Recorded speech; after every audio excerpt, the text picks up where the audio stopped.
Bobby Webster's in, Masai Ujiri is out. They didn't do a lot this offseason, changes-wise. Brandon Ingram, their trade deadline acquisition, was really the big change that they did make in the 2025 calendar year. Are you more optimistic or pessimistic about the trajectory of the Toronto Raptors? I'm pessimistic about the Raptors, and I feel bad because Skeets and Tass are both Raptors fans. You know, I've got a lot of Raptor fans having lived in Toronto for a couple of years, but it seems to be a downward trajectory, basically, since the COVID season. If we're being honest, you know, the Raptors won the championship in 2019. Kawhi left. They were still pretty solid that next year, even having to play a bunch of their games in Tampa. But with Lowry departing, Van Vliet departing, Siakam departing, I don't necessarily think they've restocked the shelves in a good way. There's a lot of good players on the Raptors, and you can sketch out the idea of an interesting team, but I don't personally think that Barnes and Ingram are going to be a great fit. I guess we'll see. Maybe now is a good time to buy Brandon Ingram stock because we haven't seen him play all that much. His reputation is down kind of since the FIBA World Cup for me when he got benched by Steve Kerr. So I just don't necessarily know how I think this version of the Raptors is going to be anything more than a play-in team, which is kind of a pessimistic take because I think they got a really high payroll for a team that's going to end up in the middle of the weaker conference. I think this year's a big year for Scottie Barnes because it's the first year of his 5-year, $250-ish million contract extension. So he's no longer on his rookie scale. It's no longer, cute young player. He made an all-star team. He was rookie of the year. It's no longer that. Now the expectations are you taking a leap as a player. And not to mention, as you said, Brandon Ingram. Ingram making $38 million this year, $40 next year, $42 the year after that on a player option. So with Ingram, it's now or never, dude. It's now or never. You need to put it together. You need to be consistent. You need to be a guy who's willing to do the things that are necessary to play winning basketball, being consistent on defense, taking 3-pointers, please. You're capable of doing it. You just need to want to do it. So, I think with some of these guys, it's going to be necessary. To your point about the Ingram Barnes fit, like Barnes, there's questions about his jumper. Ingram, there's questions about his willingness to shoot. RJ Barrett, there's questions about his jumper ability. They draft Colin Murray-Boyles, who I love as a prospect, elite defensive presence. He is not a shooter as well. Gradey Dick hasn't quite come along yet for the Raptors either. So there's so many ifs and question marks for this team. I have a hard time feeling optimistic. At the same time, I do think this is the year where I'm going to figure out where exactly I am because they were really injured last year. They were the most injured teams in all of the NBA last season. A lot of guys missed time. There's no continuity. And so I think for a young team, it's harder to feel positive progression when you don't have any continuity. But with that said, though, I mean, a lot of this has been a trend for multiple years. It's not like it was just a 1-year thing. So to me, I think this is a year of evaluation for the Raptors. Similar to what you said with the Bulls, wanting to see Buzelis take a step. With me, it's I want to see Scottie Barnes take that step. I want to see if Colin Murray-Boyles can show some competency as a shooter. I want to see if Gradey Dick can find consistency. I want to see what Jacoby Walter looks like, entering his second season. So I think this is an evaluation year with the Raptors. But overall, I'd lean pessimistic with the current mix. Inevitably, there's going to be a lot of change. Just a matter of who are you actually going to want to keep from this kind of weird mix going on right now.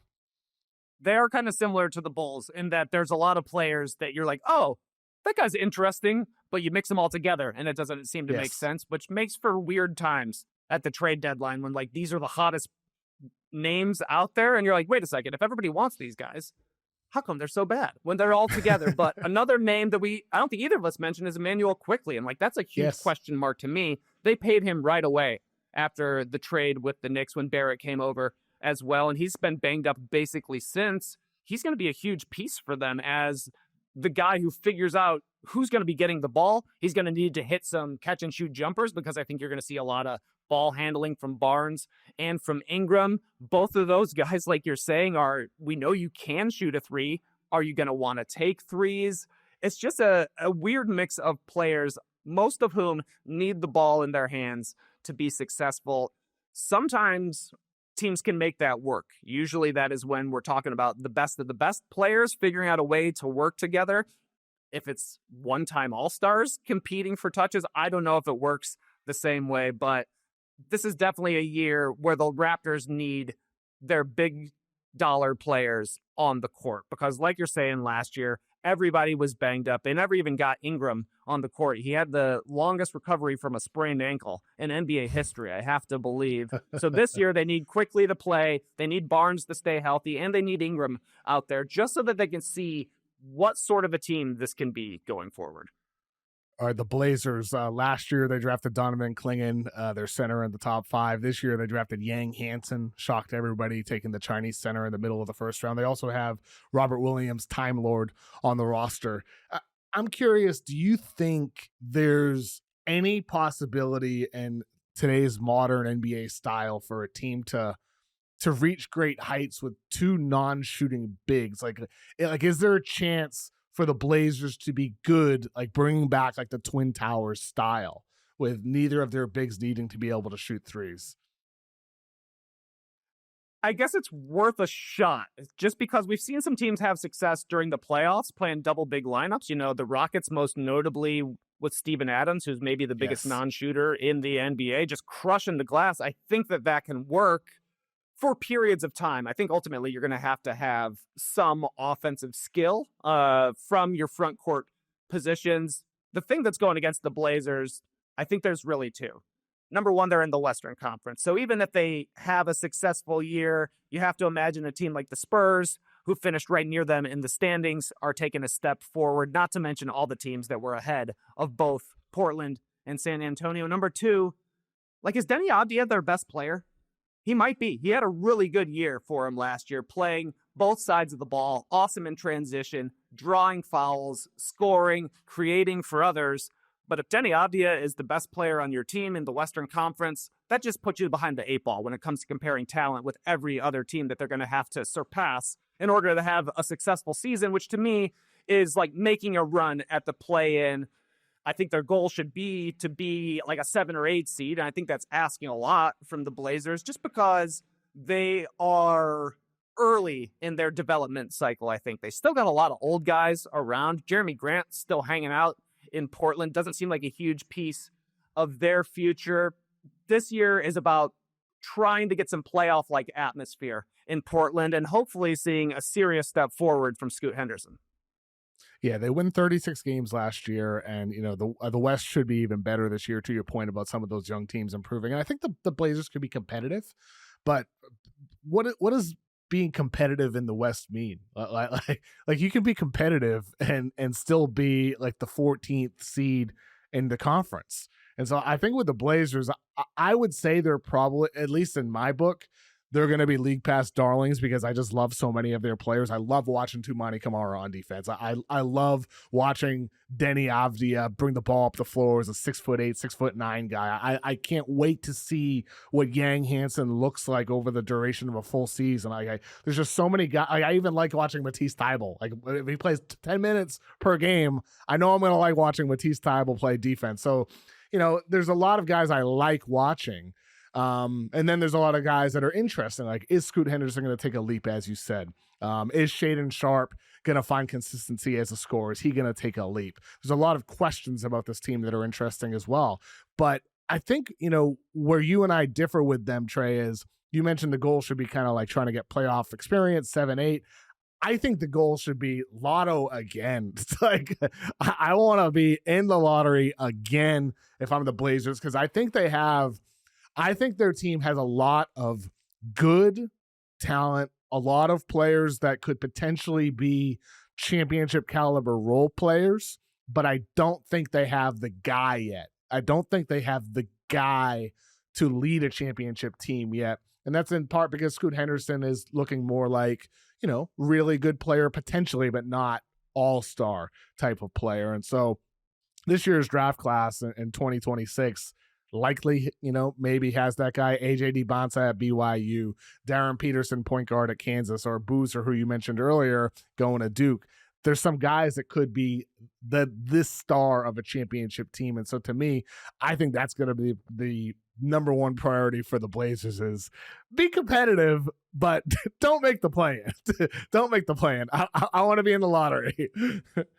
You're absolutely right. That's what they should be doing. For a young team, the Blazers have an identity. They were a defense-first team last year, and they've got a lot of good defense-first role players. Even bringing in Drew Holiday, I think, kind of speaks to that sort of team build that they're going for.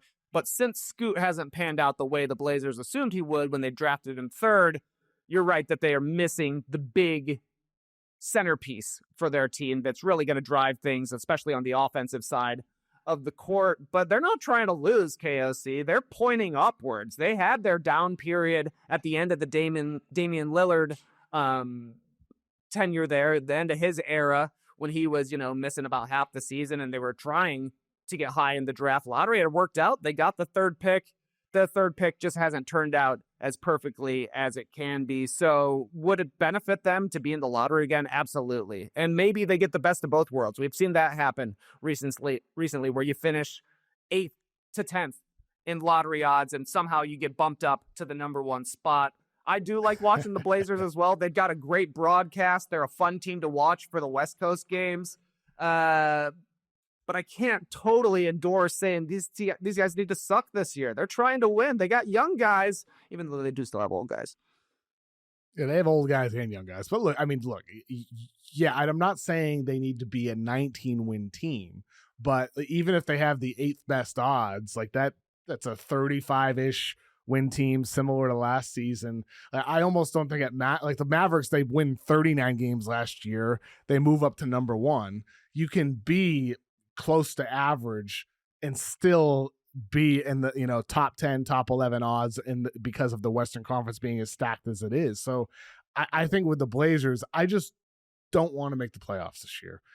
Is what I would say. I want to compete. I want to have like a lot of like exciting wins where we upset a team. I want to feel like my guys are making progress. I want to feel optimistic about the team, and that requires being competitive. But I don't think it always requires actually getting the W in the box score. I think you can feel equally as good sometimes about the team, because if they end up with the 7th best odds or the 8th best odds, it could have been like a super exciting year where you feel so optimistic about the future of the team, even if it means only winning 32 games or so, because at the end of the day, it's about the process of the things more so than the results at the end of the day for these young teams. And so I think for the Blazers, it would be really beneficial if they're able to get one more top 4 pick. Then Dame comes back the following year and you get this nice young team and another young star. To me, that's the ideal situation for the Blazers, rather than sneaking into the play-in and maybe making the playoffs as the 7 or 8 seed and then just getting demolished in the first round. That's just what happened to Memphis this year instead of Dallas. Like, Dallas moves up to number 1. They get Cooper Flag. Memphis makes the playoffs. They get smoked. And, I think between those teams, you probably feel better about the future of the Mavericks, despite trading Luka, because they got Cooper Flag rather than the Grizzlies. So I don't know. That's sort of just my own philosophy. I know the Mavs made the play-in tournament last year. Maybe that's the new meta. Yeah, finishing the 10th seed, losing the play-in, so you still get your lottery odds, then get bumped up, because then you have the role players and you're adding the star to it. So, not too long ago, we were trashing the Bulls, KOC, but it seems that they've hit on the perfect strategy. Be right in the middle and then get super lucky. That's all you need. A perfect roll of the dice.